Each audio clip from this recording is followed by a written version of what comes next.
Hermanos, muy buenas tardes. Un saludo a todos ustedes desde California. Tengo las 6 de la tarde, exacto, y hoy día es julio 25. Hoy día es julio 25 del 2022. Así que el tema de hoy es muy importante y muy interesante. Es un tema histórico, siguiendo todo el tema que estoy hablando acerca de la historia del evangelicalismo, historia del pentecostalismo, qué es lo que, eh, cómo entran las sectas, de dónde vienen las sectas, cuál es el origen del pentecostalismo cuando usted habla con un amigo pentecostal. eh, Antes de hablar de doctrina, siempre tiene que hablar acerca del origen de eso. Es, creo yo, lo más lógico para saber dónde estamos situados. Cuando yo hablo con personas y durante eh, todo el tiempo que he hablado con personas acerca de eh,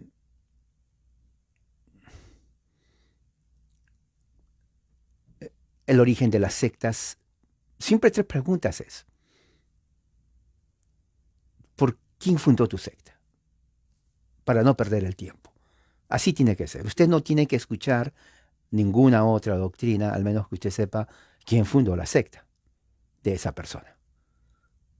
Si usted ya está metido en una secta pentecostal evangélica, pregúntese usted mismo o usted misma, ¿de dónde viene mi secta? ¿Quién lo fundó? Entonces, es muy importante que uno sepa. Luego, ¿dónde se fundó? ¿Dónde se fundó? Y luego, ¿cuándo se fundó? Generalmente todas las sectas que hay en Latinoamérica, vuelvo a repetir, vienen de los Estados Unidos de América. Son sectas estadounidenses, diríamos. No son canadienses. Canadá está en el norte de América, pero específicamente son estadounidenses. Y es muy bueno tener eso en cuenta. Cuando hablo con alguien o alguien habla conmigo, yo lo primero que hago es, le digo: disculpe, tengo una pregunta. Tengo tres preguntas por usted, le digo. Sí, dígame. Eh, ¿Quién fundó su secta? Así le digo. ¿Quién fundó su secta? Dígame el año, dígame el nombre, el año y el lugar. Para no perder el tiempo. Porque yo realmente no estoy interesado en su doctrina. Así le digo. ¿Para qué hacernos perder el tiempo? Mi tiempo es muy limitado, sinceramente, y no tengo yo que estar perdiendo el tiempo, especialmente con fábulas, doctrinas de hombres. Y le digo: entonces, ¿quién fundó tu secta? ¿Cuándo lo fundaron? ¿Dónde lo fundaron? Generalmente vienen de Estados Unidos. Yo ya sé, no es que yo no sepa, yo ya sé. Siglo XX en adelante, vienen aquí a todos. Entonces, sigue el mismo ciclo. Latinoamericano, ya sea de cualquier país, deja el catolicismo en su gran mayoría y se mete a estas sectas, pensando que sí, ya es salvo. Así le dicen, ¿no? Así le dicen. Acepta para que sea salvo. Lo curioso es que los latinoamericanos creen eso. Miren Facebook, cantidad de personas. Miren Facebook. Lo curioso es que no saben de dónde viene su secta. Vuelvo a repetir, vienen de Estados Unidos. Lo que voy a hablar ahora es acerca de cómo esto que se va formando, quiénes son los precursores cuyas doctrinas dan lugar al pentecostalismo. Usted tiene que saber, le he estado diciendo por las últimas 7 semanas o más.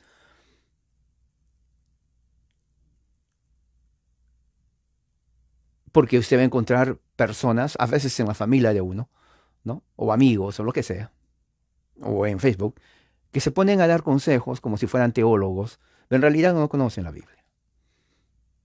No conocen. Entonces la pregunta es: ¿de dónde saca esta persona esta idea? ¿No? ¿De dónde sale? ¿La inventó de alguien? ¿Lo escuchó de alguien? ¿Qué libro leen? ¿No? Pregúntese. Sea curioso en ese aspecto. ¿No? Vamos a empezar. Uno de los primeros personajes que empieza a traer todo esto en pentecostalismo, ya lo había hablado antes, se llama Edward Irving. Él nació en el año 1792, murió en el año 1834. Edward Irving fue un precursor del movimiento pentecostal que vino generalmente unos 70 años después de su propia muerte, el movimiento pentecostal. No, él fue realmente un pastor con una iglesia grandísima. En ese tiempo, recuerden, no había nada de pentecostalismo ni carismanismo, no existía eso. Para que se dé cuenta que pentecostalismo es reciente nomás, origen norteamericano. No está ligado a ninguna historia de México. No sé si ya hizo, espero que usted ya haya hecho Google Historia de México, pentecostalismo, si hay una relación. Va a ver que no. Centroamericanos también hagan un Google, hagan relación y vean, no hay nada de mi cultura que tenga que ver con esta gente. Sudamericanos también, hagan. Van a aprender cantidad, créanme. Separen al menos 2 horas porque van a aprender cantidad, historia. Entonces, esta persona, Edward Irving, ¿no? Eh, es el precursor del pentecostalismo, ¿no? Él, inglés, en Londres, generalmente a principios del siglo 800, ya prácticamente entrando al siglo XIX, ¿no? Él comienza a desarrollar su ministerio. Él comienza a desarrollar su ministerio. Inglés. Recuerde que no existía el nombre pentecostalismo. Otra cosa muy importante también cuando yo hablo con esas personas que son de estas sectas, yo le digo, ¿cuándo le pusieron el nombre pentecostal a tu secta? O sea, mi interés es hacer que la persona piense, el sectario piense. Eso es mi interés. Yo no estoy interesado en su doctrina, yo se los digo directo. Pierde su tiempo, amigo, si usted quiere hablarme de su doctrina. Eso se lo digo a mormones, se lo digo a testigos de Jehová, se lo digo a adventistas, se lo digo a pentecostales. Yo no estoy interesado en la doctrina de usted. No me importa absoluto, le digo. Se los digo directo. Y no me importa porque yo ya conozco. Y no me importa. Lo que me importa es que tú sepas el origen de tu secta. Así se les digo. Así que yo quiero saber, para no perder el tiempo, tú tienes tus cosas que hacer, proselitar, de repente alguien va a creer tu doctrina, pero yo no. Pero yo quiero que me digas, ¿quién lo inventó? En serio, dime el nombre de la persona. Dime dónde lo hicieron. Y dime cuándo lo hicieron. Fácil. No quiero escuchar tu doctrina, no me interesa en absoluto, no creo, porque si yo te escucho, te voy a hacer perder el tiempo, porque en mi mente voy a estar diciendo, no creo, no me interesa. Entonces, ¿por qué voy a escuchar algo que ni siquiera me interesa y no creo? Es la verdad. Si tú me preguntas, por ejemplo, ¿pero por qué no crees? Bueno, porque creo que es falso. Es la verdad. Creo que es falso. No necesito tu doctrina, no necesito tu secta. Entonces, por eso que no quiero que me hables. Pero yo quiero que sepas y yo quiero saber si tú sabes el origen de tu secta. Así. Para mí lo más importante no es tu doctrina. Para mí lo más importante es saber si tú sabes el origen de tu doctrina. Eso es lo más importante. Ya he estudiado con los testigos, conozco su doctrina. Ya he estudiado con los mormones, conozco la doctrina de ellos. Ya he estudiado con los adventistas, conozco también de ellos. Que son los tres principales que entran. Bueno, y el arminianismo es en todas ellas. Porque niegan la soberanía de Dios, niegan la reforma, niegan todo lo que tiene que ver con el calvinismo. Yo soy calvinista, presbiteriano, reformado. Yo creo que es la verdad, por eso le estoy diciendo. O sea, no hay punto de contacto. Ahora, si usted quiere conversar y ver referencias y a ver, diríamos, un intercambio, no hay problema. Pero recuerde, yo voy a dirigir esto. Yo voy a dirigir. No voy a dejarle a usted que tome control. Yo voy a tomar control. Así les digo directo. ¿Por qué digo eso? Porque yo ya conozco lo que ustedes van a hacer. Ya conozco lo que me vas a decir. Ya conozco lo que me vas a decir en esto, en esto, en esto, en esto, en esto. Es más, yo te puedo recitar lo que tú me vas a decir. Porque ya conozco. Entonces, ¿para qué te voy a escuchar algo que yo ya sé? Es como predicarme yo mismo. Entonces, no hay ninguna razón predicarme yo mismo. O me pongo un espejo y me miro a mí mismo y me predico y me respondo. No tiene sentido. No hay ningún sentido en eso. Así que, y tengo que decirles estos, esto a estas personas porque eh, mi propósito cuando hablo con personas de estas sectas, la mayoría no sabe, especialmente evangélicos pentecostales no saben. Ellos creen que viene del tiempo de los apóstoles, lo cual no es cierto. Entonces yo tengo que educarles. Sí, ese es el punto principal, la educación. Edward Irving, que es uno de los precursores, ¿no? Él estaba convencido de que estaban viviendo en la última generación antes del retorno de Cristo. Él estaba muy convencido de que iba a venir Cristo en el siglo XIX. Y mire, estamos siglo XXI, ya pasaron 200 años, no vino Cristo. O sea, falso profeta, mentiroso, ¿no? Fraudulento. Pero ahí vivía la gente en su ignorancia. Él esperaba que los apóstoles, ¿no? Él esperaba nuevos apóstoles y esperaba también la nueva, diríamos, demostración de hablar en lenguas antes del retorno de Jesucristo. O sea, que él tenía la idea de que antes que venga Jesús iba a haber un nuevo apostolado. Ahora ya entiende por qué hoy en día hay apóstoles en las sectas pentecostales, ¿no? Usted se ha preguntado, ¿cómo? Pero este apóstol, ¿por qué viene de aquí? Estas son las semillas de ese tiempo. O sea, nada, por eso digo, nada es por casualidad, tiene un origen. Entonces, él también enseñaba que antes de la venida de Cristo iba a haber una explosión de hablar en lenguas. Y aquí viene, ¿no? Él permitía y animaba eh, que cuando había servicios religiosos, ¿no? Él era presbiteriano, o por si acaso él era presbiteriano, de Escocia, donde están los puros presbiterianos. ¿Ok? Escuchen bien, él era presbiteriano. No existía nada de esas sectas pentecostales en ese tiempo, nada que ver. Pero él creía que si alguien, por ejemplo, en la reunión quería hablar profecía o hablar en lenguas, no había problema, se levantaba, interrumpía el servicio y se ponía a hablar. De ahí viene esa práctica de las iglesias pentecostales que se paran y comienzan a balbucear y a hablar profecías.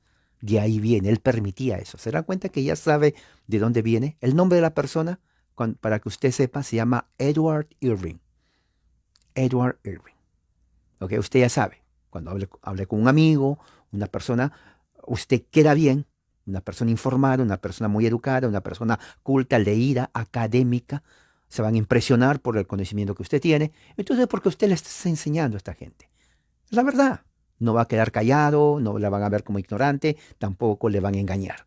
Al contrario, ellos van a decir, oh, hay que tener cuidado con esta persona porque él sabe toda la historia, más la historia de lo que yo sé.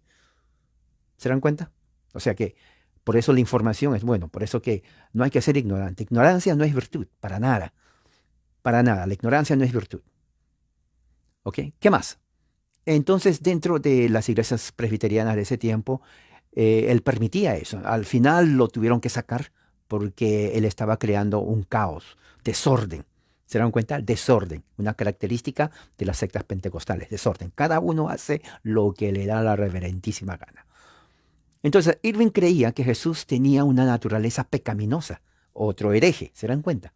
Hereje, ¿ok?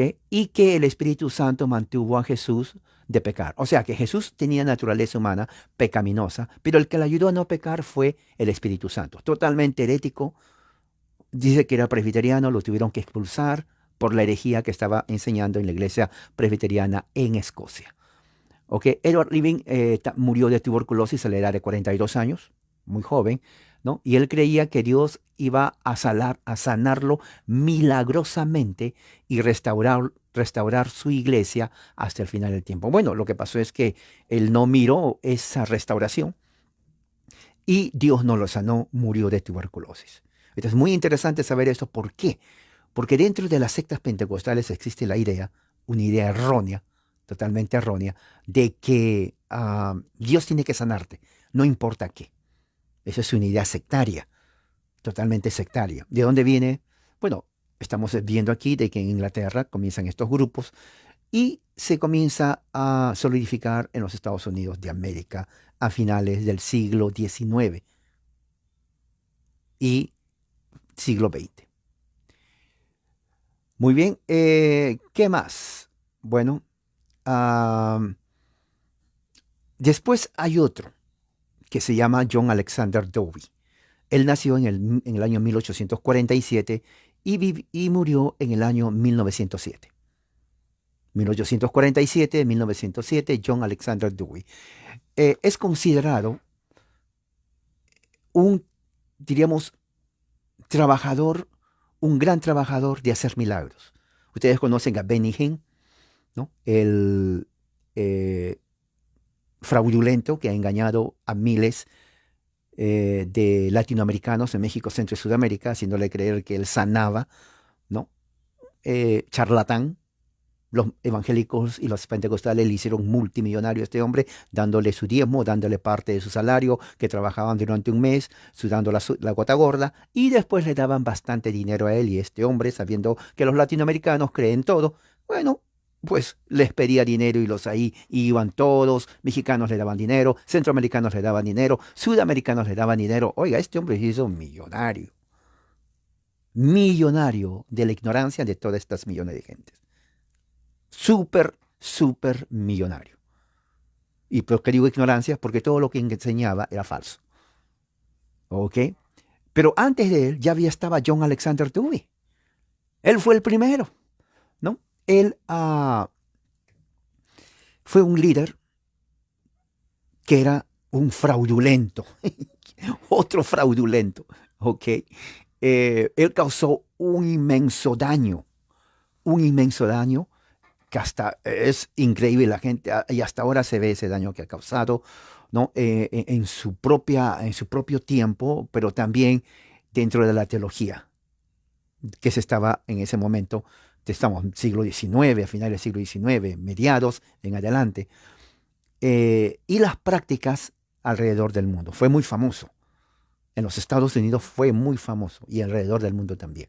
Claro, usted y yo no nacíamos, el pentecostalismo no ha hablado de ello y no habla y tiene razón que no hable, porque es muy vergonzoso, ¿no? Es como en la familia de uno dice, oh, no quiero hablar de esta parte de mi familia porque es vergonzoso. Bueno, en la historia del pentecostalismo esto es vergonzoso. Entonces, por eso que nadie conoce. Unos me escriben, hermano, ¿quién es ese Dewey? Bueno, porque es vergonzoso, no les conviene poner eso en la historia. Pero él fue el precursor de todo este negocio del pentecostalismo, ¿ok? Y fue muy famoso, ¿no? Ah, eh, Dentro de la historia del pentecostalismo en Estados Unidos lo consideran a él como un hombre muy poderoso, o le llaman inclusive hombre de Dios, pero que en algún momento de su vida como que se desvió. Pero miren cómo lo ponen, hombre de Dios que se desvió en algún momento de su vida.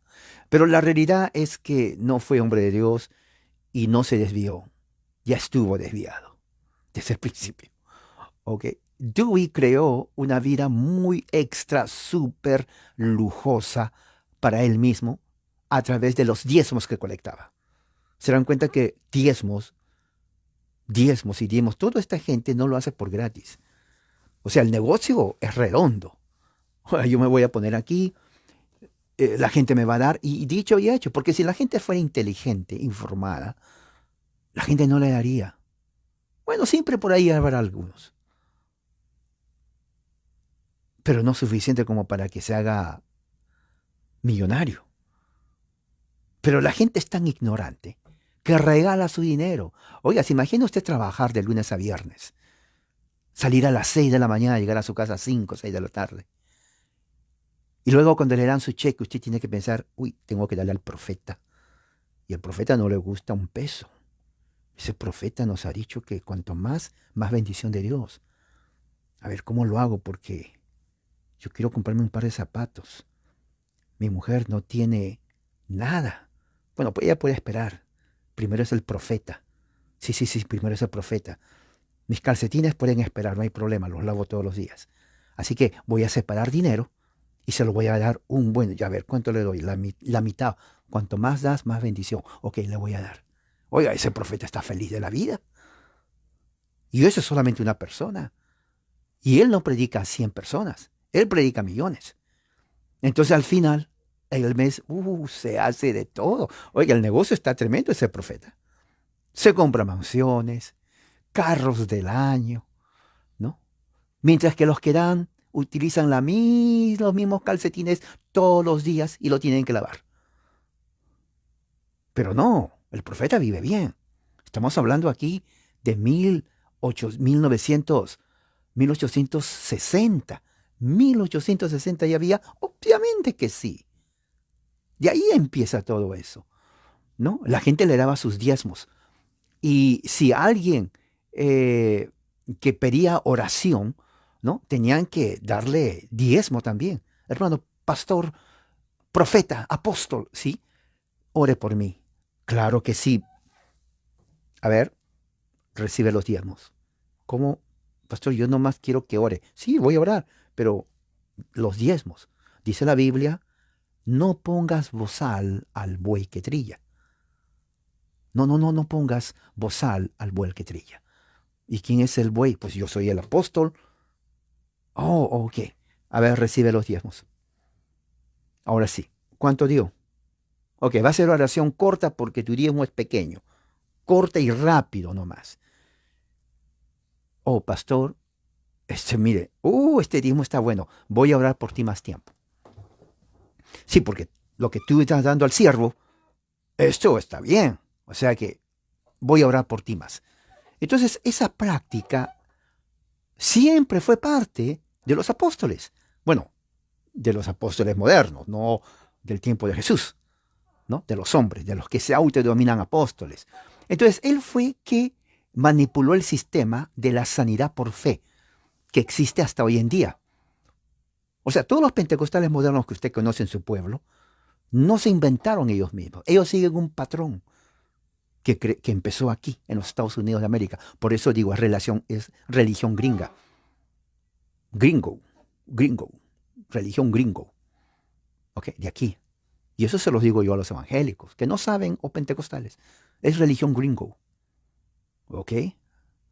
Entonces, él también eh, tenía la práctica, él inventó esto, y esto hasta ahora lo sigue aquí en los Estados Unidos. Para la década del 90 me acuerdo que inclusive descubrieron todo el fraude de las campañas de sanidad. ¿De qué estoy hablando? De que Dewey fue el que ponía, por ejemplo, personas que le decían, miren, ustedes 5 se van a poner ahí en la tribuna, tú vas a estar ciego. Cuando yo diga en el nombre de Dios los ciegos van a ver, tú vas a gritar, ya veo. Ok. Tú, sordo, yo no sé cómo vas a escuchar, pero cuando grite y diga los sordos son sanados, tú vas a gritar y vas a decir, ya escucho. Tú vas a ser mudo, no vas a hablar nada, solamente escuchar. Pero cuando ore con los mudos y diga, a partir de ahora los mudos hablan, tú vas a dar un grito, pero de esos gritos cuando meten gol, vas a gritar. Y tú, a ver, ¿de qué te puedo sanar a ti? Cojo, eso, no puedes caminar, no puedes saltar, y cuando ore por los cojos, tú sales brincando, y todos se vienen. ¿De acuerdo? ¿De acuerdo? No se olvidan, ¿ok? Ciego, sordo, mudo, cojo. Entonces él ponía personas enfermas. Entonces cuando él decía, en este momento voy a orar por el ciego. ¿Cuántos ciegos hay aquí? Y se levantaba. Yo, ya miro. Uy, la gente se ponía con un furor. La gente decía, ¡oh! Se sanó. Milagro. El otro, un cojo por aquí. Y el cojo salía brincando. Y la gente, un cojo, esto es verdad. Entonces, todos estos trucos empezaron aquí.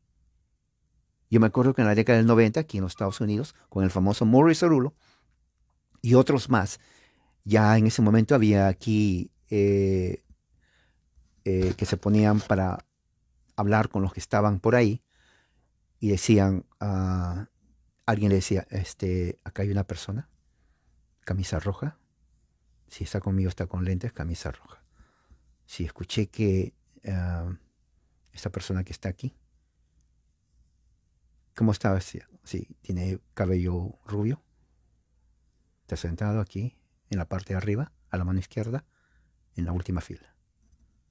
Sí, sí, sí. Ok. Entonces el predicador decía, estoy mirando a una persona que está vestida de color rojo. Está en la última fila.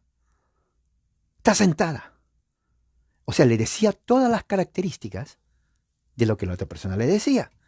Entonces la persona decía, "Oh, oye, están hablando de ti, de mí, sí, escucha bien, a ver. Oh, sí, ¿cómo sabe que está hablando? ¿Cómo? Es revelación de Dios. No, no, no, no, no hay otra forma. Es revelación de Dios. Yo estoy aquí, venga al frente. Y todo el mundo aplaudiendo. Todos aplaudiendo. Decían, no, este es increíble. Claro, eso se llama la ignorancia de la gente. ¿Se dan cuenta? No estamos hablando ahora en el siglo XX, perdón, en el sí de la Edad Media. Ignorancia de la gente. Ahora entiende por qué esta gente se hace de dinero. Negociantes, mercaderes, mercado libre, capitalistas de la ignorancia de la gente. Entonces eso fue descubierto, lo pasaron por televisión, expusieron a todos estos predicadores, ¿no? Fueron todas las cadenas de televisión fueron, muchos no querían hablar, a otros no, fue un escándalo, como quien dice, se abrió todo esto, se destapó la verdad, que todo ya estaba preprogramado. A la gente les pagaban para que se enfermen y se les pagaba para que digan que eran sanados. No, era un negocio redondo. Oiga, dinero, como dice, ¿se acuerda el cuento que le digo? Con dinero baila el mono, ¿no? ¿No? Esos monitos que están en la cajita. Y dice, oh, yo quiero que el monito hable. Dale dinero y baila. Bueno, igual aquí. Toda esta gente actúa no por gratis o porque son la Madre Teresa de Calcuta. No, no, no, no, nada de eso. Era porque justamente ya ellos habían inventado el método. Ese método sigue y siempre ha seguido ese método. Ahora está entendiendo la verdad de esto. Claro, la gente en su ignorancia cree que, uy, el Espíritu Santo. Y no, y hay gente que sí, jugaban con la fe de las personas, porque las personas en su ignorancia decían, Dios está sanando. No, Dios le pagó a esa persona, ellos les pagaron a esa persona. Y otra parte, otra cosa, muchos de ellos que creían de que verdad eran sanados, nunca se sanaron. Llevaron a corte a estos falsos predicadores, ¿no? Fueron con el doctor, decían, ya está sano de cáncer, ya está sano de esto, de esto, de esto, de esto. Iban y el doctor le decía, mira, no, no, ¿quién te dijo que está sano? Es que yo fui, muchos de vergüenza no querían decir que venían a estos circos. O sea, oh, fuiste a ese que dice que sana. Pues sí, no, no, mira, aquí está. No, no, no, no. Ahora, si bien es cierto, siempre hay aquellos que dicen, no, pero mira, aquí hay un testimonio, que esto, que por aquí, que por allá. El hecho está de que muchos de esos testimonios que dicen eso cuando iban al doctor, en realidad no tenían lo que ellos decían que tenían. Y eso lo puedo comprobar. Yo trabajo en el hospital, todos los días escucho, ¿no? Cosas que la gente dice, venían y vienen, dice. Un ejemplo claro, una señora que le habían dicho que tenía cáncer en la cara. Y ella iba inclusive a tratamientos cancerígenos. Cuando viene aquí, el doctor le manda a hacer estudios y le dice, señora, usted nunca, no tiene cáncer. ¿Quién le dijo? ¿Cómo que no? Si yo tengo que ir a tratamiento de cáncer. ¿Pero quién le dijo? No, usted no tiene cáncer. Lo que tiene usted es aquí una afección en la piel, lo cual se va a curar con esto, con esto, con esto, con esto. Pero no es cáncer. ¿Entiende? O sea, ¿qué es lo que sucede? Esos casos suceden siempre. Entonces, si esta persona hubiera ido a uno de estos lugares y uno de esos charlatanes le dice, bueno, ya no tienes cáncer.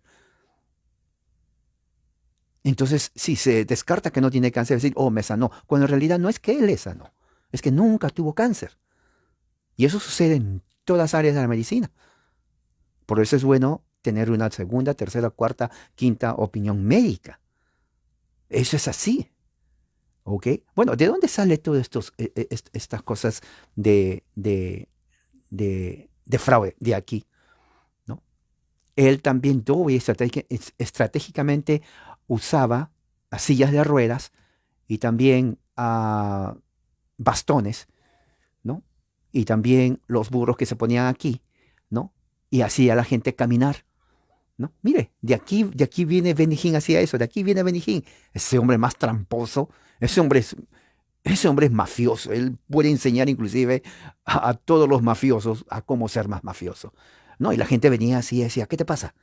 quiero que oren por mí. Y ponía su mano y oraba. Y en ese momento que oraba, tiraba los bastones, lo que tenía por ahí, y se quedaba parado. No se cae, miren, milagro. Y toda la gente se ponía a aplaudir, gritaban, aplaudían, comenzaban a hacer así, lloraban, ponían la cabeza como trompo, se ponían así, ping pong, ping pong, ping pong, ping pong. ¿Y qué es lo que sucedía? ¿No? Y no, ya estaba arreglado, le estaba arreglado. O venían en silla de ruedas. ¿No puedes caminar? No. A ver, trata de caminar. No, no puedo. Bueno, vamos a orar. Y de pronto se para. Y la gente como ping-pong otra vez comenzando a saltar así. Y no, ya estaba arreglado. Y eso está en los periódicos de ese tiempo. Este hombre fue un fraude. Por eso dice que causó mucho daño a la gente que creía. Eso es gente ignorante. Gente ignorante. Por eso dice en Latinoamérica está lleno de ignorantes. ¿No? ¿Qué más? Dewey tenía, le seguían gente para el año 1900, tenía más de 7,000 seguidores, ¿no? Él, con el dinero que recibía, se compraba terrenos de bienes raíces en todas partes. O sea, todo el diezmo, él se compraba propiedades. Esto se ha conocido de esta persona, ¿no? ¿Qué más? Él también estableció una estructura económica, política, teocrática y prohibía, por ejemplo, que sus seguidores fumaran, tomaran alcohol, coman puerco y también evitaba toda forma de medicina moderna. O sea, que si alguien estaba enfermo, él venía, oraba, decía: "Oh, tengo una enfermedad". ¿Qué enfermedad tienes? Tengo un dolor de cabeza increíble. Ok, muy bien. Entonces, vamos a orar. Está bien, pero ¿me va a dar una medicina? No, no, no, no. ¿Para qué? ¿Para qué? ¿Cómo que medicina? ¿Qué estás hablando? ¿Acaso no dice la Biblia: el que tiene fe llama a los ancianos y la fe le sanará al enfermo? ¿Acaso no dice allí: ungirán con aceite y si tiene pecados serán perdonados? ¿Acaso no dice el Señor: pedir a mí y yo los daré en mi nombre? Oiga, ¿no tiene usted fe? Y dice: la oración de fe sanará al enfermo. Si tú no te sanas es porque tú no tienes fe. No nosotros. Nosotros cumplimos. Así que vamos a orar. Ya oramos. ¿Cómo te sientes? Muchos fingían que estaban sanados y nunca fueron sanados. Por miedo fingían. ¿Se imaginas eso? O sea, usted está enfermo y finge que está bien. ¿Por qué? Por miedo a que le digan que usted no tiene fe. Porque sí. Ahora entiende por qué los pentecostales dicen ahorita también: oh, no tiene fe. Él era de los que creían, por ejemplo, le había dicho a la gente: si tú te enfermas porque estás en pecado. De ahí sale esto, ¿no? Por eso llamó al pentecostalismo una subcultura. S-U-B, con B de burro. Subcultura. Una cultura que está debajo de la cultura. Es peligrosísimo esa secta. Oh, hermano, estoy enfermo. Qué raro. ¿Pero por qué raro, hermano? ¿Estás en pecado? No. Entonces, ¿por qué te enfermaste? Pues no sé, me enfermé el cuerpo. No, no, no, no, no, no me digas tonteras de cuerpo humano. Tú estás en pecado, por eso te enfermas. Es más, vamos a orar. Y si no te sanas, no solamente estás en pecado, no tienes fe. Pero pastor, apóstol, no, no, no, vengan los ancianos, vamos a orar.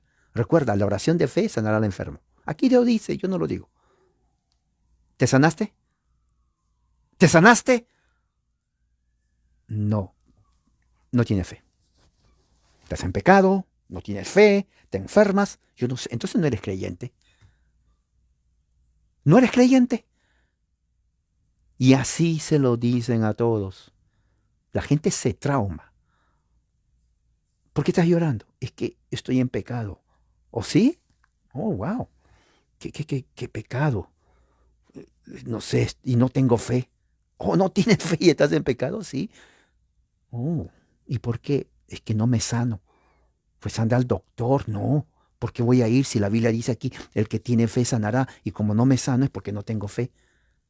¿Usted sabe con cuántas personas pentecostales totalmente traumatizadas yo he hablado? Literalmente. No es fácil. A muchas yo tenía que llevarlas al hospital. Decía: no te sientas mal, te engañaron. No, pero es aquí la Biblia. Después vamos a hablar de la Biblia, pero tú necesitas cuidado médico, necesitas atención médica. Estás totalmente enfermo, estás totalmente enferma. No estoy en pecado si yo voy al doctor. No, no, no estás. No estás violando ni desobedeciendo a Dios. Pero es que a mí me dijeron el apóstol que si no te sana, dice la oración de fe sana al enfermo, y si no me sano, yo no tengo fe, estoy en pecado, ya estoy perdido. Y se ponían a llorar. Deberían estar en la cárcel todos esos delincuentes.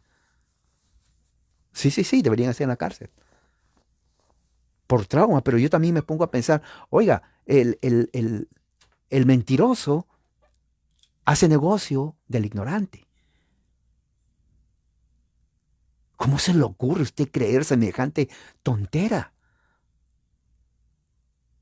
¿En qué cabeza usted puede creer esos mitos, esas leyendas?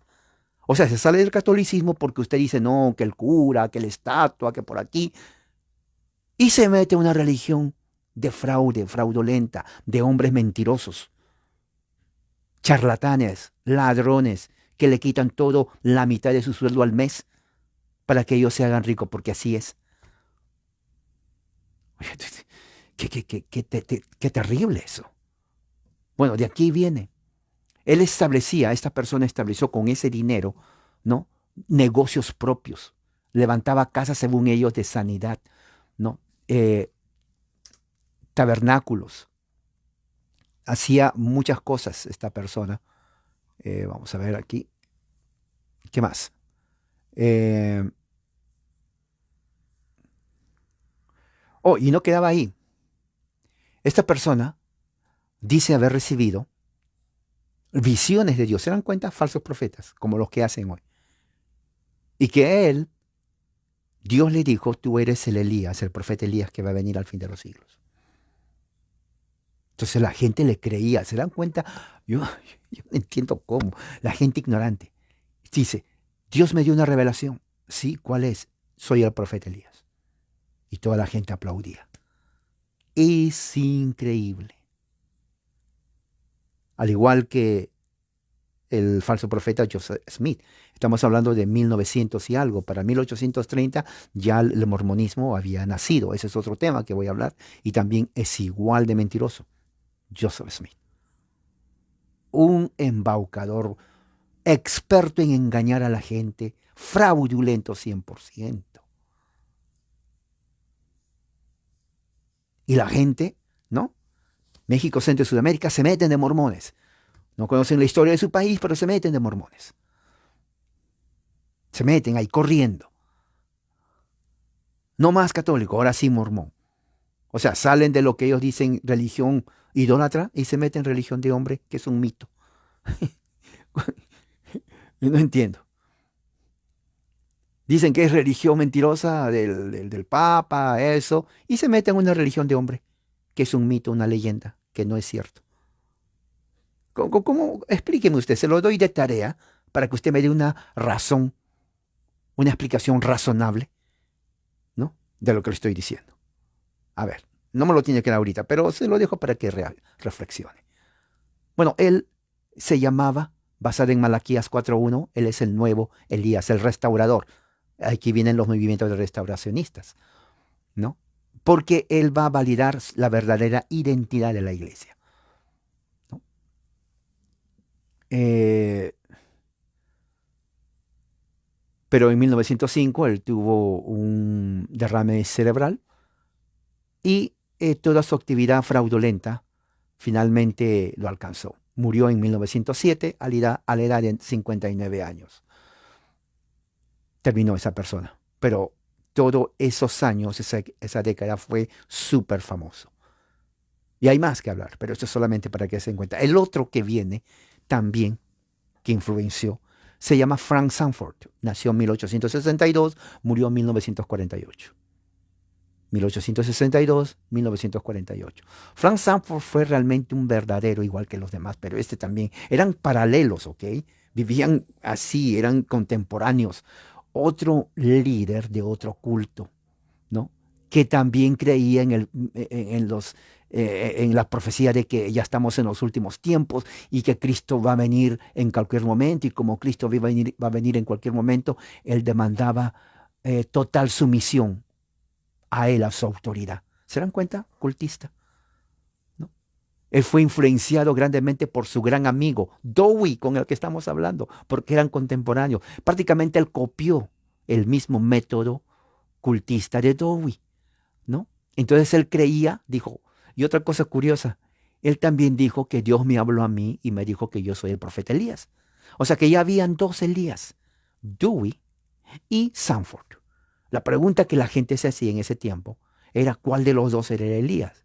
Como este tiempo estamos hablando de 1920, 1910, ya esto se conocía, ¿no? Los periódicos de ese entonces se burlaban de esto. Decían Estados Unidos tiene dos profetas, así lo decían. Y los dos profetas son el mismo, Elías. Tenemos que investigar quién es el verdadero Elías, Dowie o Sanford, ¿no? Y sus seguidores lo tomaban en serio, mientras el resto se burlaba de ellos. Claro, Sanford dijo, bueno, yo soy Elías. Dewey decía, bueno, primero Dios me habló a mí primero que a ti. Tú te estás copiando de mí. Le dice, bueno, Dios te habló a ti primero, pero ¿cómo sabemos que fue Dios que te habló a ti? O sea, se comenzaban a discutir quién era el verdadero Elías. ¿Se dan cuenta? Entonces, ¿qué cosa? Él también creía que ya estamos viviendo los últimos tiempos y que Dios le ordenó a él, ¿no? Dice que Dios le dio la unción a él, ¿no? Para ser el líder del mundo entero. O sea, él se creía que era el líder del mundo entero, ¿no? Él fundó una comunidad que se llama Silo, ¿no? Un movimiento que creció rápidamente, pero que llevó trágicamente, terminó trágicamente porque hubieron muchas muertes. Los hombres y las mujeres se enfermaban y los niños también hubo muertos. O sea, fue algo muy terrible en ese tiempo en los Estados Unidos. Él fue llevado inclusive a la cárcel por asesinato involuntario, por, porque la gente moría en su comuna que él había creado. Era un embaucador, mentiroso, ¿no? Charlatán, falso profeta, fraudulento. O sea, y la gente le creía. ¿Se dan cuenta que la ignorancia no es virtud? ¿Se dan cuenta que la ignorancia no es virtud? Él creía, él fue a la cárcel, estuvo ahí por la muerte de lo que sucedió. Fue terrible eso, fue muy terrible, ¿no? ¿Y qué es lo que sucede? Justo en ese tiempo aparece otro personaje. Ese personaje se inspira también en Sanford y en Dewey. ¿Quién cree? Y también en Irving. ¿Quién cree que es ese personaje que se inspira, que era también contemporáneo de ellos? Nada más y nada menos que el fundador del pentecostalismo en el año 1901. Se llamaba Charles Parham. Charles Parham fue a visitar a Dewey y también a Sanford. Él vio lo que ellos estaban haciendo y él dijo, yo también quiero hacer lo mismo. ¿Y qué creen? Él también dice, Dios me habló a mí y me dijo que yo soy Elías. Entonces habían tres Elías en ese tiempo. La pregunta ahora que los diarios se hacían es, ¿quién de los tres es el verdadero? ¿Dewey, Sanford o Parham? ¿Quién es el verdadero Elías? A ver, yo le pregunto a usted. Imagínese que usted y yo estamos allá y usted me dice, voy a ir a ver, ¿no? A Elías, al profeta. Y yo te digo, bueno, pero yo también. Oh, entonces vamos juntos, sí. Y yo le digo, pues a ver, ¿dónde vamos aquí a Chicago? Le digo, ¿y por qué quieres ir a Chicago? Bueno, ¿por qué? Porque ahí está el profeta. No, no está en Nueva York. ¿Cómo que está en Nueva York? No, por eso te digo, yo voy a ver al profeta Elías. Yo también. Sí, está en Chicago. No, está en Nueva York. No, no, no, no, no. Vamos a hacer bien las cosas. ¿Dónde dice que esto en Nueva York? Mira. Y veo. Oh, sí, aquí dice Nueva York. ¿Y por qué dice esto en Chicago? Porque mira. Oh, dice en Chicago. Oiga, ¿no será la misma persona? A ver. Oh, no, no, no, no. Este es otro y este es otro. O sea, hay dos profetas de Elías. Y viene otro y dice, hermano, disculpen, pero el profeta Elías no está ni en Chicago, ni en Nueva York, está en California. ¿California? Y miren, a ver. ¡Oh! Hay otro profeta Elías, son tres. Entonces, ¿cuál de los tres vamos a verlo? Bueno, hoy día vamos a ver el de Nueva York, mañana el de que está aquí en Chicago y el otro día en California. Era un chiste. Era un chiste.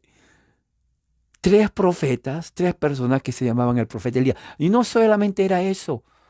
Yo creo que fue a Parham que se llamó porque eran tres Elías. Entonces uno tenía que tener la preeminencia. Entonces se llama, bueno, no solamente yo soy Elías. Oh, también soy el profeta David. ¿Qué? Sí, porque pues, hay tantos Elías que uno tiene que ser el más superior. Yo soy Elías y el profeta David. ¿Tú eres? Sí, sí, sí. Yo, el Señor me dio una revelación. Ahora, uno podría decir en ese momento, no, esta gente está loca, la gente no le va a creer. Aunque no lo crea, la gente le creía. ¿Qué le parece?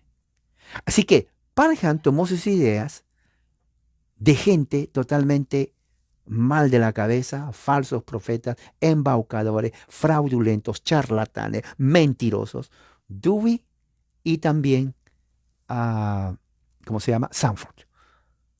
Pero había otro también que influenció. Se llama Albert B. Simpson. Albert B. Simpson no era tan loco como los otros, pero él también influye en esto y influye bastante. De entre todos estos falsos profetas, Albert Simpson era el más centrado. No era tan extravagante, pero también tuvo parte de su doctrina. Él es un canadiense, fue presbiteriano, ¿no? Pero se sale del presbiterianismo. ¿Se dan cuenta que la mayoría son presbiterianos? Se sale del presbiterianismo como porque comienza entonces a él enseñar la sanidad divina. ¿Ve? La sanidad divina. El cual en presbiterianismo se vio con mucha sospecha porque el presbiterianismo no enseña eso. Pero él comenzó a tener diferentes actitudes, diferentes sentimientos, totalmente diferente al interés presbiteriano. ¿Ok?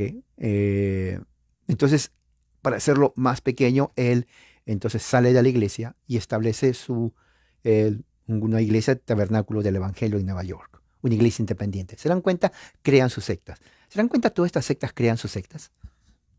Facilito para ellos. Como no hay papa, pues si no quieren, pues yo creo mis sectas. Todos hacen lo mismo. Y él es el que después organiza la iglesia que se llama la Iglesia Alianza Cristiana y Misionera, que está en muchas partes. Él es el fundador de la denominación o de la secta Alianza Cristiana y Misionera, donde dice Cristo salva, sana, santifica, viene otra vez. Santifica es del movimiento de la santidad de los peregrinos que empieza en 1800 en los Estados Unidos de origen wesleyano. Cristo salva, sana justamente porque ellos practicaban esta práctica de la sanidad basada en Isaías, donde por sus llagas todos somos sanados. Entonces él empieza a hablar eso y viene a través porque era justamente ya había entrado ahí el dispensacionalismo premilenial, o sea, prácticamente típico evangélico pentecostal.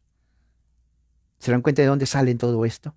¿No? Bueno, él entonces con su énfasis en la sanidad también es parte, ¿no?, del pentecostalismo, porque el pentecostalismo combina el hablar en lenguas, bautismo del Espíritu Santo, sanidad y la segunda venida de Cristo, dispensacionalismo.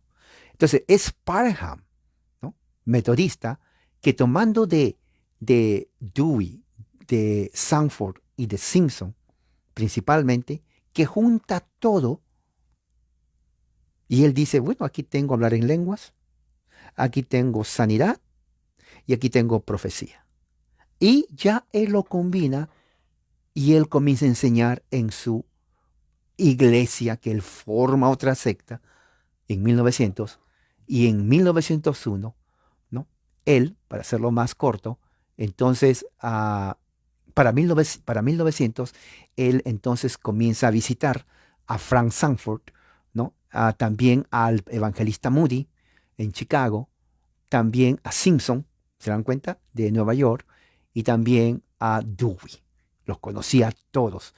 Entonces él comenzó a juntar las doctrinas del don de lenguas, del Espíritu Santo, del fin del mundo, del el dispensacionalismo, y él tenía otras doctrinas totalmente heréticas, totalmente heréticas. Claro, el lema de la iglesia cuadrangular, ellos también son otra secta pentecostal, de la santidad también. O sea, el movimiento de santidad origina todo esto, ¿no? Estos hombres de aquí que les puse estos personajes son los precursores del pentecostalismo. Parham recibe de todos ellos.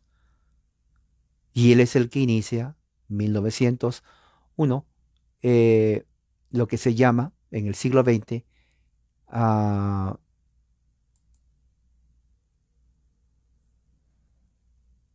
el pentecostalismo. Dice aquí, Parham fue inspirado por la visión de Sanford del verdadero cristianismo. Todos querían restaurar el cristianismo, igual que los mormones, igual que los testigos de Jehová, igual que los adventistas. Todos querían hacer lo mismo. ¿Se dan cuenta? No viene nadie de Jerusalén, son justamente ideas de hombres que tenían ciertos problemas, cada uno su propia filosofía, su propia doctrina, ideas de hombres, y al final Parham dijo, bueno, aquí tengo todo, yo voy a crear mi propia doctrina ahora. Claro, porque cada uno hacía lo que le daba la gana. Se conocían, uno agarraba de aquí. Ahora entiende por qué digo el pentecostalismo, evangelicalismo es un mercado abierto. Entra, agarra, agarro esto. De aquí me gusta el don de lenguas, bautismo. De aquí la profecía que Cristo viene. De aquí la sanidad divina. Entonces ya tengo todo esto y comienzo yo a enseñar también esto lo junto todo, comienzo a enseñar. A ver, ya pasó, tengo que enviar a alguien a Los Ángeles, 1906. Oh, Seymour, hola, ¿cómo estás? ¿Te gustaría ir a Los Ángeles llevando el bautismo del Espíritu, de hablar en otras lenguas? Tú anda nomás, no te preocupes, todo va a ir bien. Claro, entonces el tipo era ignorante y viaja a a Los Ángeles, 1906, y allí empieza todo eso del hablar en lenguas, y tuvo más, porque eso inició en Topeka, Kansas, en 1901, pero en 1906 ah, envía a esta persona, eh, William Seymour, ¿no?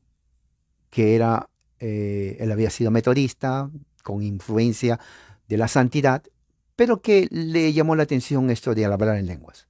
Primera vez que esto se comienza a crear y forma lo que se llama el pentecostalismo como movimiento, porque ya existía la iglesia apostólica. Parham había creado la iglesia apostólica.